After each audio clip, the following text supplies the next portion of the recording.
O fim da escala 6 por 1 está causando um reboliço no Brasil. Mas o que isso significa para os trabalhadores e para o mercado de trabalho? Esse sistema onde o trabalhador tem 6 dias de trabalho e um dia de descanso é utilizado em muitos setores, especialmente em serviços de atendimento e varejo, com a possibilidade de mudanças. Muitos trabalhadores e empresários estão atentos ao que pode acontecer. No regime de escala 6 por 1, o funcionário trabalha 6 dias seguidos e folga no sétimo, o modelo que garante um dia de descanso semanal. Em várias indústrias e setores, essa é uma da forma de manter operações contínuas e garantir um descanso mínimo para os trabalhadores. Com as mudanças nas relações de trabalho e o aumento da flexibilização, muitos discutem se a escala 6 por 1 é mais saudável e produtiva. Empresas defendem a liberdade de organizar escalas, enquanto trabalhadores buscam mais tempo para descansar, o que levanta o debate sobre um tema mais flexível, ou até mesmo o modelo 4x3, onde o trabalhador teria 4 dias de trabalho e 3 dias de descanso. Para alguns especialistas, o fim da escala 6 por 1 pode beneficiar a saúde e produtividade dos trabalhadores, ao permitir um descanso mais equilibrado. Já outros apontam que mudar radicalmente essa escala pode aumentar os custos para as empresas e afetar a capacidade de atendimento e produção. O que você acha que mudaria na sua vida com mais dias de descanso? Deixe o seu comentário. E temos certeza que este será o tema mais importante a ser discutido nesse momento. A sociedade está com os olhos voltados a esse debate. As pessoas entenderam a importância de que o Brasil, assim como outros países do mundo já fizeram, possam avançar num texto bom para a questão trabalhista no nosso país. Boa tarde a todos. Eu quero cumprimentar esta casa em nome da classe trabalhadora, esta casa que é a casa do povo. Eu cheguei aqui pela classe trabalhadora e é por eles e elas que nós estamos enfrentando esse discurso que para muita pessoa pode parecer ser um discurso falacioso, impossível, mas não é. Eu quero agradecer a todos que apoiam essa causa, quero agradecer aos coordenadores do Movimento VAD, a Pri, o Wesley, quero agradecer a Liz, os advogados do Movimento VAD que não recuaram desde o início, a doutora Shimano, a doutora Fernanda, o doutor João, e quero dizer que o Movimento VAD surgiu da minha profunda indignação. Como é que esta casa resolve achar normal que o trabalhador brasileiro tem apenas um dia de folga para 6 dias trabalhado? E digo mais, aproveita essa coletiva para fazer uma denúncia também. Tem trabalhadores que trabalham 14 dias, 15 dias para folgar um, e a gente precisa ver isso. Que desumanização é essa? Como é que a gente pode falar de direitos humanos? Como é que a gente pode falar de um país próspero quando as pessoas não conseguem ter vida além do trabalho? Então é isso que nós estamos falando, é desse debate. A gente está falando de vida. Muitas pessoas são a favor da vida, mas cadê essas pessoas que se dizem a favor da vida? A gente precisa de vocês, a gente precisa que o trabalhador e a trabalhadora tenha vida, para que as pessoas possam de fato prosperar. E muita gente fala, olha, o Brasil não tem condição de uma nova escala, porque o Brasil é um país que não prosperou. Não prosperou porque as pessoas estão presas em um modelo de trabalho que elas não podem prosperar. Não prosperou porque elas não têm oportunidade. Não prosperou porque elas não têm como fazer algo a mais, pois estão presas, trabalhando 6 dias com apenas um dia de folga e sem poder avançar, sem poder estudar, sem poder se profissionalizar, sem poder de fato avançar nas questões pessoais. Então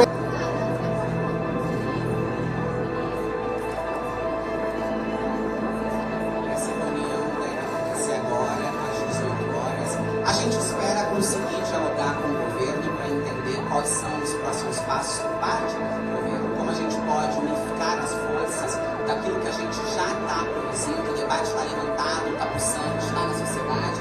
Tem um beijo também do nosso companheiro que está aqui, o deputado. Então a gente quer conseguir conversar com o governo para que a gente abra cada vez mais caminho de diálogo, de negociação, tenha o apoio restrito por parte do governo, para que a gente possa levar essa discussão com força adiante aqui no Congresso Nacional. Eu espero também, depois que a gente conversar com o ministro Padilha, eu pretendo também procurar o presidente Arthur Lira para conversar. Eu ainda não falei com o presidente Arthur Lira, para que a gente possa conversar também sobre o texto. E essa é a nossa expectativa, encontrar consenso, convergência, força e fortalecimento dessa pauta. Discutir agora, nós começamos esse debate. Se o presidente Lula quiser nos conversar, obviamente, o presidente está com a cabeça quente, cheia de várias coisas, de várias demandas. Acho que a gente vai conversar com o ministro agora, se for necessário, nós conversaremos com o presidente Lula, mas acho que os ministros têm toda a capacidade de nos ajudar aqui na relação institucional a conduzir esse debate. Não estamos pedindo uma audiência com o presidente, não estamos achando que se faz necessário levar essa discussão até o presidente, até porque a conversa com o ministro Padilha já é uma indicação do próprio presidente, já é um gesto do próprio presidente Lula.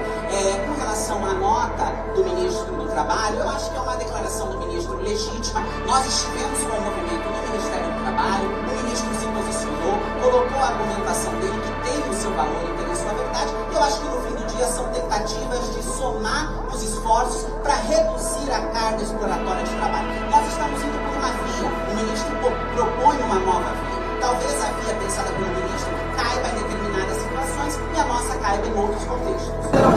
Eu sinto por parte do governo que há esse apoio à pauta. Eu acho que a gente claramente, o governo tem que tomar, ouvir, entender, negociar, isso é da política, mas eu acho que o governo está muito receptivo a essa demanda. Olha com bons olhos a essa demanda. Nós precisamos explicar o texto, contar ao governo como a coisa aconteceu, mas a gente já tem sentido, sim, nesses poucos dias, uma boa receptividade por parte do Palácio com relação à nossa proposta. A gente só quer estreitar e afinar essa relação com o Palácio do Planalto. Líder, a senhora tem algum tipo, nesse diálogo com os outros líderes, a senhora já teve algum tipo de ideia de cronograma para votação, de se é possível levar para a CCJ ainda este ano?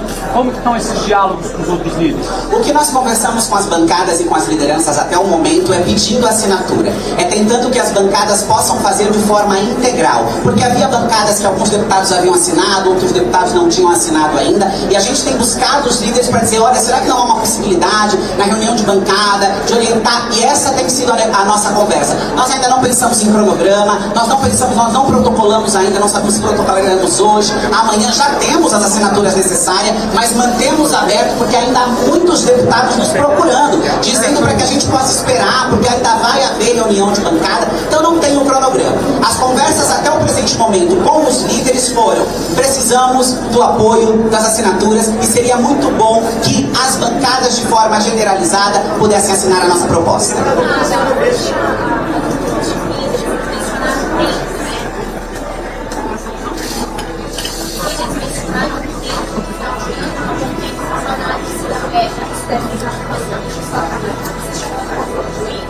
Olha, pode ser que fique, acho que tem a ver com o que o seu colega perguntou sobre o cronograma, acho que pode ficar para a próxima legislatura, mas nós ainda não começamos a pensar. Há muita coisa a ser dialogada ainda, nós precisamos ainda discutir várias outras questões, né? Importante lembrar que o meu companheiro Guilherme Boulos me lembrou agora, nós estávamos no plenário e o Elmar Nascimento nos mandou uma mensagem dizendo que a bancada do União Brasil assinará de forma integral a nossa proposta, demonstrando que essa não é uma discussão de campo, essa não é uma discussão ideológica, essa é uma discussão do país, que tem inclusive unido nesta casa que anda tão dividida, direita, centro e esquerda, como por exemplo nós tivemos deputados do próprio PL que assinaram também essa proposta. Acho que é importante deixar isso registrado aqui. Quantos deputados da oposição assinaram? Olha, eu não tenho esse número exato, mas alguns deputados da oposição assinaram. Professor, essa situação dessa pauta entrou com uma lição muito difícil para a esquerda, conseguir fazer com que uma pauta de direito do trabalhador tomasse conta da imprensa do Brasil Nacional. Eu vejo com muita alegria. As eleições terminaram com boa parte dizendo que a esquerda havia morrido, que a esquerda estava morta. E esta pauta mostrou que a esquerda está viva, organizada, com proposta, com capacidade de organização de um tema em torno do trabalho. Esta é uma demonstração de força do nosso campo, porque somos nós que estamos provocando essa discussão no seio da sociedade, inclusive pressionando a direita a se posicionar, colocando para o trabalhador que talvez eles precisem olhar com mais cautela o outro aspecto da política. Essa é uma demonstração de que a esquerda segue viva, segue organizada e com capacidade de organizar a classe trabalhadora em volta de um tema sobre a questão do trabalho. Obrigado, Vitor. Muito obrigado.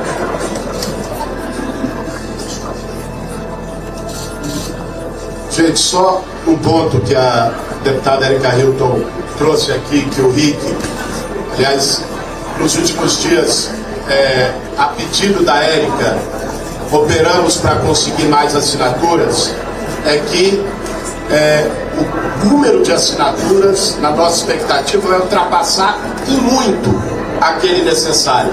O que aponta não só o protocolo da PEC, esse já é dado, porque já há o número para protocolo. O que aponta uma questão que muitos têm se questionado, inclusive na imprensa, que é a viabilidade dessa PEC ser aprovada. Ser aprovada na CCJ, passando no momento oportuno lá, numa comissão especial criada para isso, e posteriormente aprovada em plenário. Essa não é apenas uma luta simbólica para colocar uma pauta. Essa é uma luta efetiva, o RIC traz ela, inclusive, visceralmente no que viveu e que pode gerar, sim, o fim da escala 6x1 a partir de uma decisão do Congresso Nacional.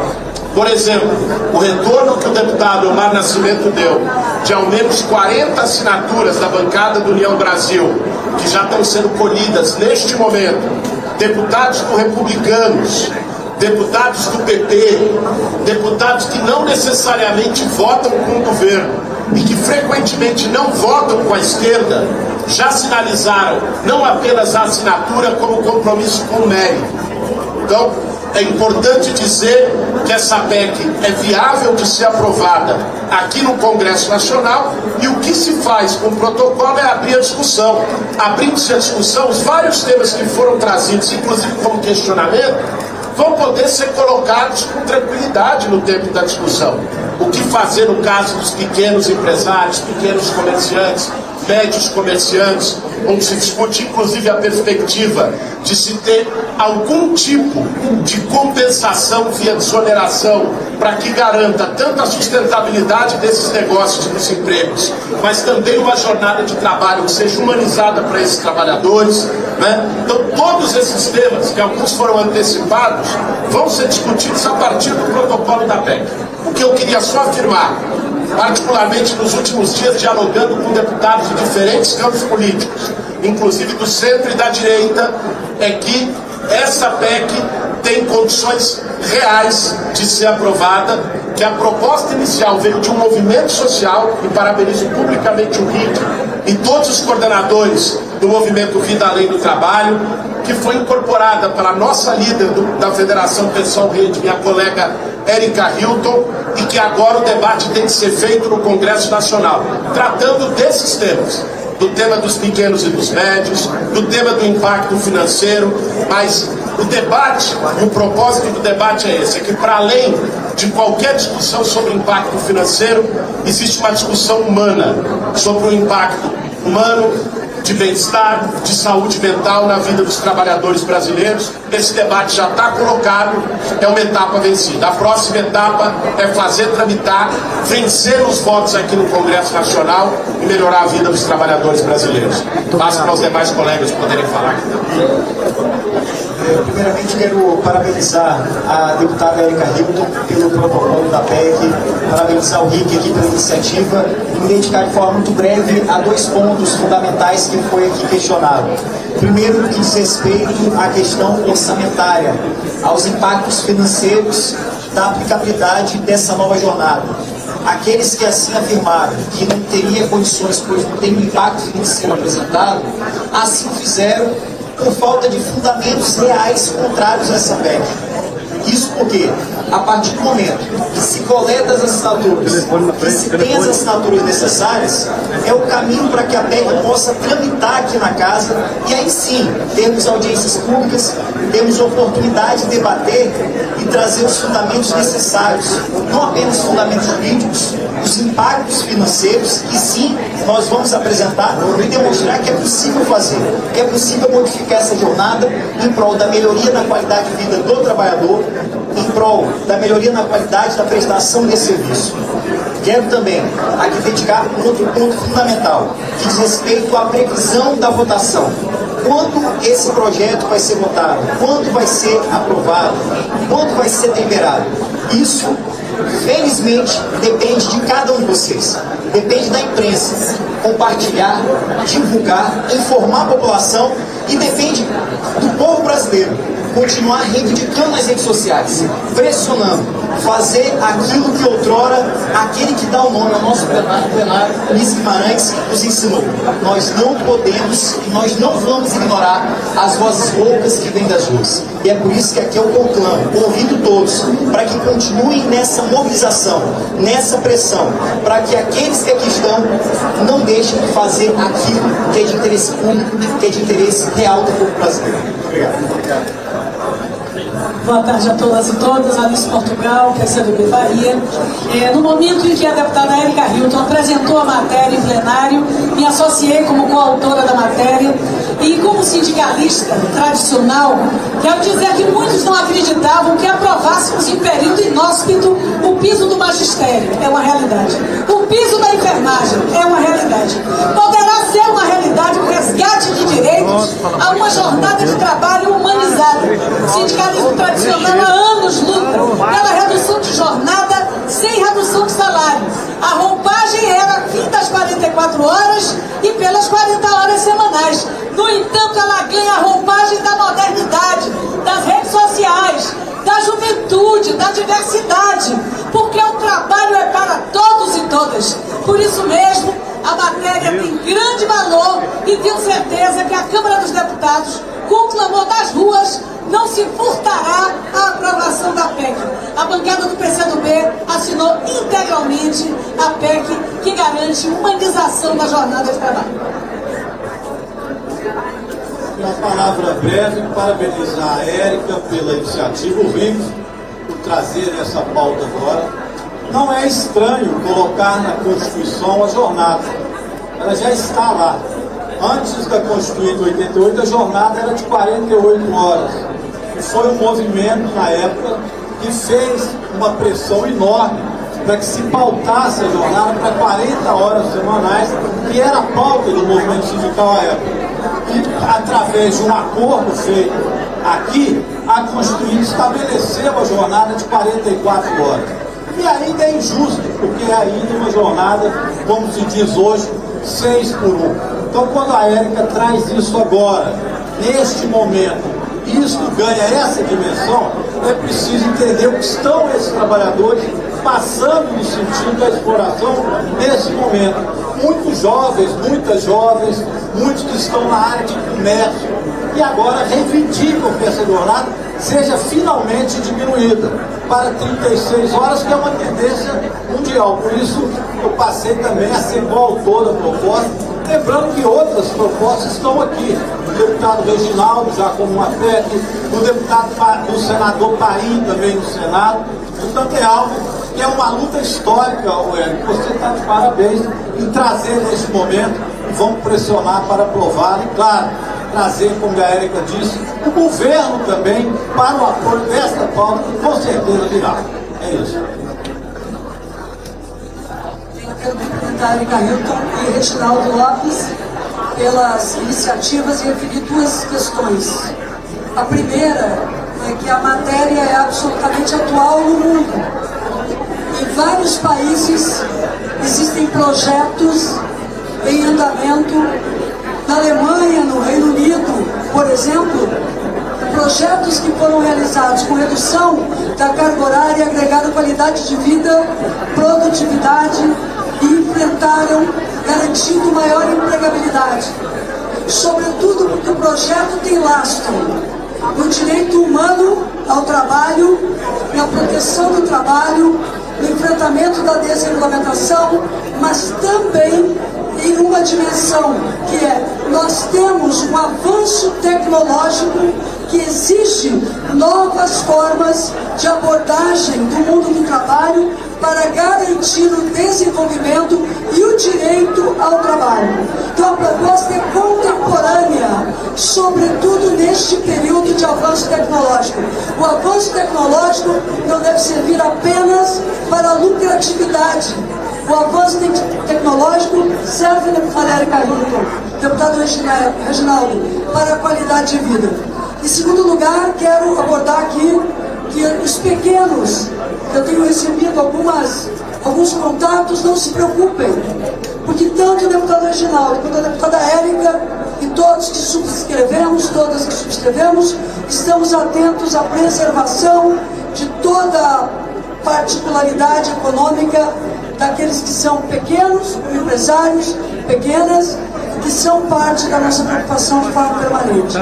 Terceiro, último, a tramitação é, em primeiro lugar, de coleta de assinaturas e registros.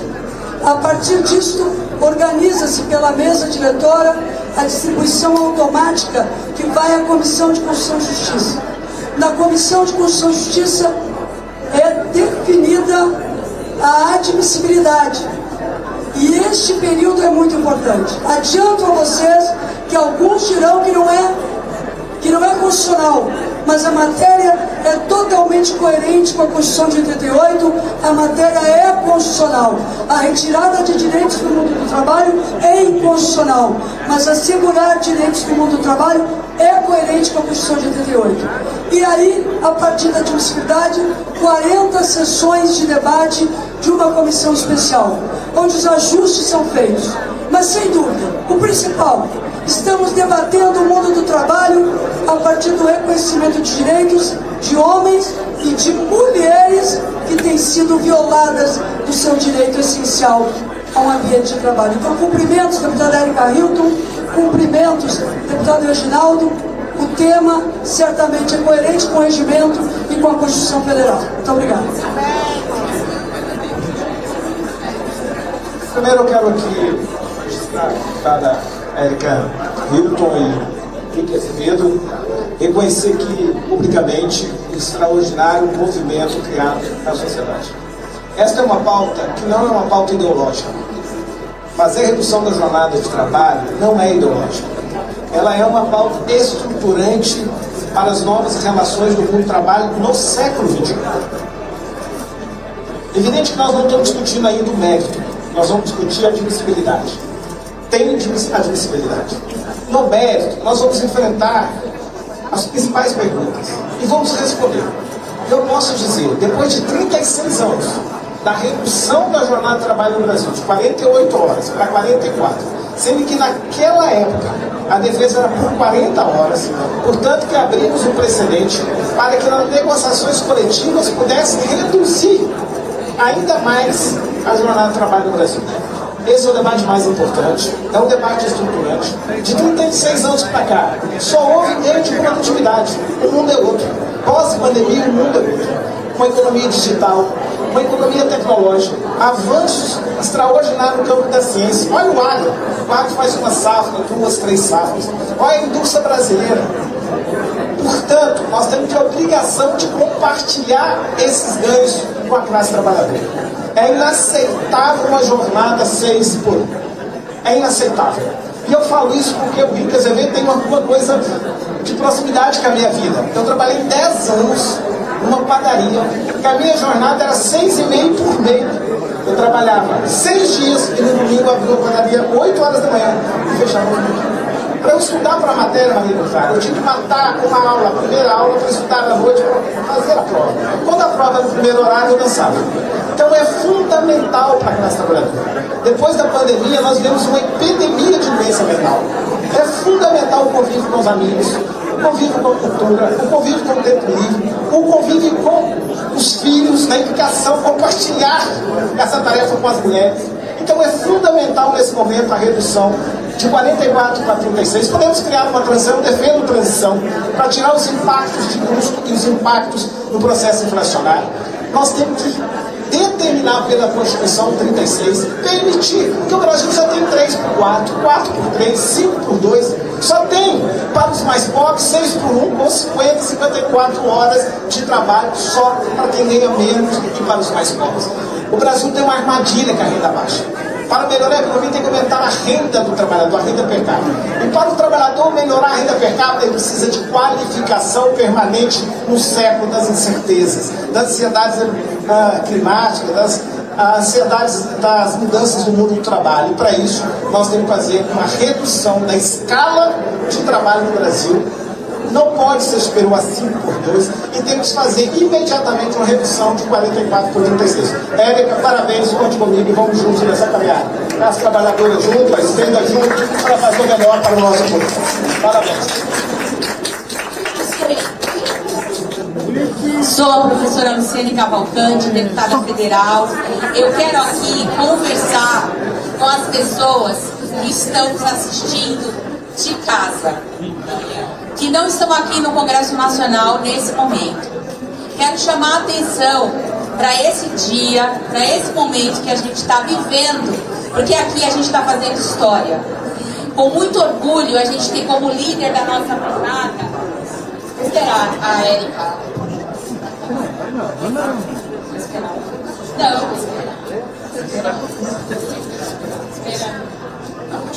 Não, mas eu tô falando com muito orgulho, a nossa líder, a nossa bancada, do tamanho de ser uma das maiores lideranças hoje da esquerda do nosso país, junto com o Rick, que é essa nova liderança também da esquerda que surge, conseguem fazer essa mobilização na nossa sociedade para que a gente coloque em pauta aqui, nesse congresso, um tema que é tão importante. Então, para você que está em casa, que está passando por tanta dificuldade, a gente vem de um ano tão difícil, com tantas derrotas significativas para a classe trabalhadora. Hoje, a gente aqui tem um conjunto de deputados e deputadas de diferentes regiões do país, de diferentes partidos políticos, dizendo que sim, nós nos mantemos vivos, organizados, esperançosos e que finalmente, depois de tantos projetos de lei, aonde a gente só perde, hoje a gente dá início a uma caminhada que tem condições reais de devolver dignidade para aqueles que estão produzindo toda a riqueza da nona maior economia do mundo. Eu acho impressionante esse discurso de que o país não vai quebrar. Como que vai quebrar a nona economia do mundo? O dinheiro está aí. Só que ele não chega na mão de quem produz. E reduzir a jornada é devolver a vida com dignidade, com esperança, com direito à convivência familiar, de estudo. É devolver a vida em abundância, como está escrito lá na nossa Bíblia. Então, gente, hoje é um dia histórico. A gente está fazendo história. Eu estou muito emocionada, eu tenho certeza que muitos aqui também estão emocionados, porque quem acompanha e sabe dia a dia desse congresso, a gente sabe que toda vez que a gente vota contra o povo. E hoje a gente dá uma sinalização forte de que a gente vai votar pela vida melhor de quem constrói esse país. Então, viva o movimento, viva a lei do trabalho, viva o Rick e viva a Érica. Muito obrigada. Bem, gente, rapidamente, apenas para dizer, minha líder Érica, nosso vereador eleito pelo Rio de Janeiro, essa nova liderança Rick, da responsabilidade da nossa geração de garantir a ampliação da dignidade para o nosso povo. Todo mundo quer vida após o trabalho. Todo mundo quer, depois de uma jornada exaustiva, tomar uma cervejinha. Todo mundo quer, depois de um dia aqui de trabalho, ver um filme. Todo mundo espera ansiosamente o seu dia de folga para encontrar os filhos e ter um tempo de qualidade. Mas como faz isso? A atendente do supermercado que tem 2 filhos, não tem com quem deixar os filhos e só tem um dia de folga quando tem. Como faz isso? A atendente da farmácia. Como faz isso o porteiro? E são essas pessoas que sustentam as nossas cidades. Falar de vida após o trabalho é falar de dignidade, de jornada humanizada, de saúde mental, também de produtividade. E é responsabilidade da esquerda brasileira, que sim está viva, mas de todo o Congresso Nacional, garantir dignidade para os trabalhadores. Então, Érica, parabéns, minha linda, por ter acolhido a pauta do movimento social, organizado por Rick. Eu tenho certeza que da esquerda à direita, esse Congresso Nacional vai ter responsabilidade de fazer essa PEC avançar para garantir dignidade para os trabalhadores brasileiros. Quero vez agradecer a toda a imprensa por toda a cobertura. Quero nessa coletiva também agradecer a todas as bancadas que já assinaram, aquelas que têm nos recebido, têm dialogado. Precisarei sair para ir ao encontro do ministro Padilha, mas preciso reafirmar esta luta pela classe trabalhadora brasileira. Esta luta em prol da dignidade, da qualidade de vida, da saúde mental e do descanso do trabalhador. Fazendo isso com responsabilidade, olhando para todas as questões que possam ser levantadas, para todos os questionamentos, olhando para a economia, para o pequeno, chamando os empresários a sentarem à mesa de negociação junto conosco. Nós não faremos esse debate à porta fechada, nós faremos esse debate olhando para o horizonte e para todos os setores que serão assim convidados a compartilhar com a gente os seus medos, as suas preocupações e as suas inseguranças. A partir da indicação de um relator para esse texto, nós teremos a condição de nos reunir com as bancadas, fazer os aperfeiçoamentos necessários e construir neste país um texto qualificado, que atenda às preocupações, mas que coloque o trabalhador na primeira ordem do dia, garantindo a ele tempo de conviver com a sua família, de ter lazer, de descansar, de poder se capacitar profissionalmente, que hoje essa escala, da maneira como está organizada, não tem permitido. Quero celebrar aqui, antes de sair, as 216 assinaturas que já temos aberto e dizer que após a reunião com o ministro Padilha, nós continuaremos a conversar com as bancadas, a conversar com o governo, a conversar com os deputados e a conversar com a sociedade, para que nós possamos avançá-las e no mais breve tempo possível ver neste país essa disputa que é da classe trabalhadora se tornar uma realidade. Muito obrigada. Pessoal, quero agradecer essa coletiva de imprensa em nome de toda a classe trabalhadora. Quero agradecer todos os deputados e deputadas que se comprometeram com essa PEC, que é extremamente importante. Quero frisar também a nossa petição pública, que está chegando a 3 milhões de assinaturas da sociedade civil, que exige o fim da escala do Sul. Não permitiremos que essa escala escrota, que essa escala desumana continue presente na vida da classe trabalhadora. É uma escala escravocrata, é uma escala que dá continuidade à escravidão, é uma escala que onde temos resquício da escravidão. Não podemos continuar com esse modelo de trabalho. Aqui a gente fala de dignidade, de prosperidade, aqui a gente fala de um país que precisa entender que não tem economia sem a classe trabalhadora. Veja bem, alguns deputados fizeram vídeos se pronunciando que estão preocupados com a economia. Como os deputados querem separar classe trabalhadora e economia? As duas coisas andam juntos, deputados. Vamos pensar de uma escala mais justa, as pessoas têm mais tempo para consumir também. As pessoas vão fazer com que a economia gire. O retorno vai ser para todos. A gente precisa de uma sociedade justa. A gente não pode viver em um país que um pequeno grupinho prospera e outros não têm direito nem de vida além do trabalho. Isso é injusto, isso é desumano.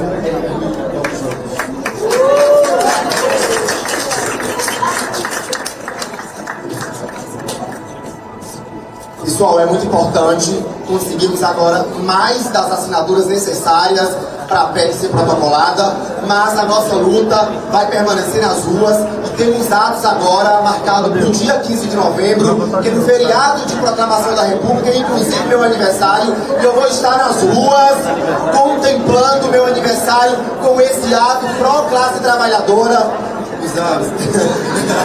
Vou fazer 31 anos, gente. Mas é isso.